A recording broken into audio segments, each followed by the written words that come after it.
All the way back in October 2015, I wrote down a note after one of our first dates, thinking I might share it with you one day when, or if, we chose to get married.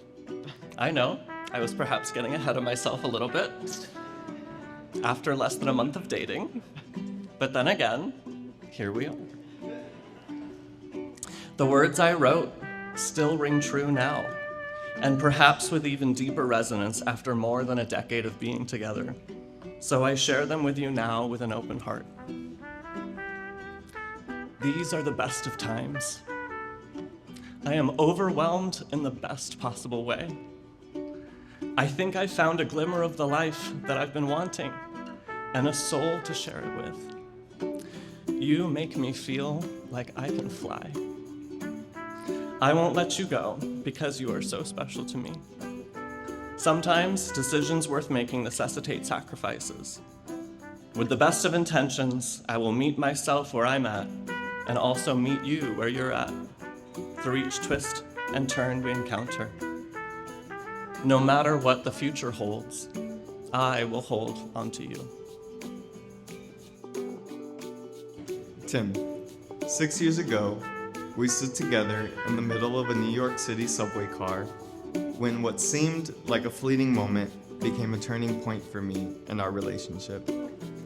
As the 6 train rumbled back and forth towards 125th Street, an unassuming man holding a jukebox over his shoulder pressed play on Mariah Carey's cover of I Wanna Know What Love Is. And while Mariah's vocals echoed through the subway car, most people demanded he turn it off, but I stood there mesmerized, by Mariah, of course, yes, but also by the song lyrics. I want to know what love is. I want you to show me. I want to feel what love is. I know you can show me. I stood there contemplating a question that I had considered throughout my life. What is love? Growing up, I didn't really have a clear understanding of what love could be like for me. Not because I wasn't surrounded by it, but because as a closeted queer kid, what I believed love to be seemed like something I would never be allowed to have. So I didn't let myself consider the possibility of ever falling in love. The concept of knowing love in this way became unimaginable to me. And so I quit wondering. And this changed when you entered my life. When I was a graduate student and you were working at UCLA, our first date was a short 25-minute lunch, and I secretly left my research lab in the middle of my shift without telling anyone. Even in such a short time, I felt so connected to you. We talked about our shared love for psychology, exploring new cities, and strong coffee. As the date flew by, it was you who looked at the time and said, "Don't you need to get back?" To which I replied, No, not until, oh yeah, I need to get back like right now.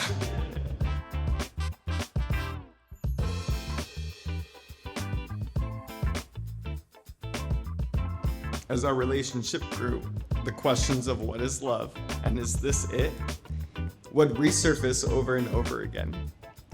For a long time, I was afraid to answer them. I pushed these questions aside so the anxiety behind them wouldn't overshadow the joy I felt, my hopes, or my ability to be present with you. But on that fateful night in the crowded subway car, flooded by Mariah's voice, 4 years into our relationship, I stood face to face with a new reality. It was in that moment that I realized that the question I had tried so hard to push aside had been answered.